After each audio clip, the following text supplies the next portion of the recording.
கிருஷ்ணகிரியில் மழைநீர் சேகரிப்பு விழிப்புணர்வு பேரணி மாவட்ட ஆட்சியர் துவக்கி வைத்தார். 200க்கும் மேற்பட்ட மாணவர்கள் பங்கேற்பு. கிருஷ்ணகிரி புதிய பேருந்து நிலையம் முன்பு தமிழ்நாடு குடிநீர் வடிகால் வாரியம் சார்பில் மழைநீர் சேகரிப்பு விழிப்புணர்வு பேரணி மற்றும் விழிப்புணர்வு குறித்த படக்காட்சிகள் காண்பித்தல் நிகழ்ச்சி நடந்தது. மாவட்ட ஆட்சியர் KM சாரி விழிப்புணர்வு படக்காட்சியை பார்வையிட்டும் விழிப்புணர்வு பேரணியை கொடியசைத்தும் துவக்கி வைத்தார். அதைத் தொடர்ந்து மழைநீர் சேகரிப்பு குறித்தும் அதன் அவசியத்தை எடுத்துரைக்கும் தொண்டு பிரசுரங்களை பொதுமக்களுக்கு வழங்கினார்.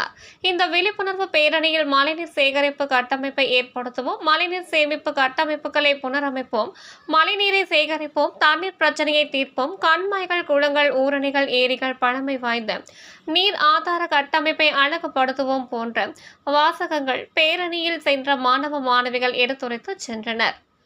இந்த பேரணியில் குடிநீர் வடிகால் வாரிய மேற்பொறியாளர் பாலசுப்ரமணியன், நிர்வாக பொறியாளர்கள் ரவிக்குமார், சேகர், உதவி நிர்வாக பொறியாளர்கள் ரவிக்குமார், சேகர், உதவி நிர்வாக பொறியாளர்கள் ரகு சிங், கோவிந்தப்பா, துணை நிர்வாக அலுவலர் ராதிகா, உதவி பொறியாளர் தமிழரசி, இளநிலை நீர் பொறியாளர் சுரேஷ் மற்றும் மாணவ மாணவிகள் என பெருந்திரளாக கலந்து கொண்டனர்.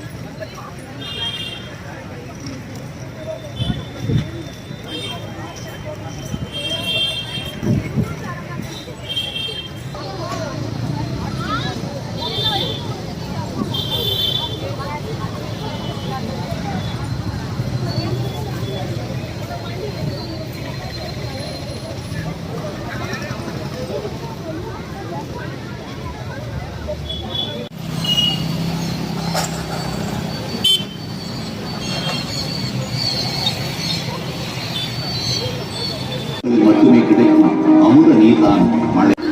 முடிவைக்க வேண்டும். தமிழகத்தில் வீடுகள்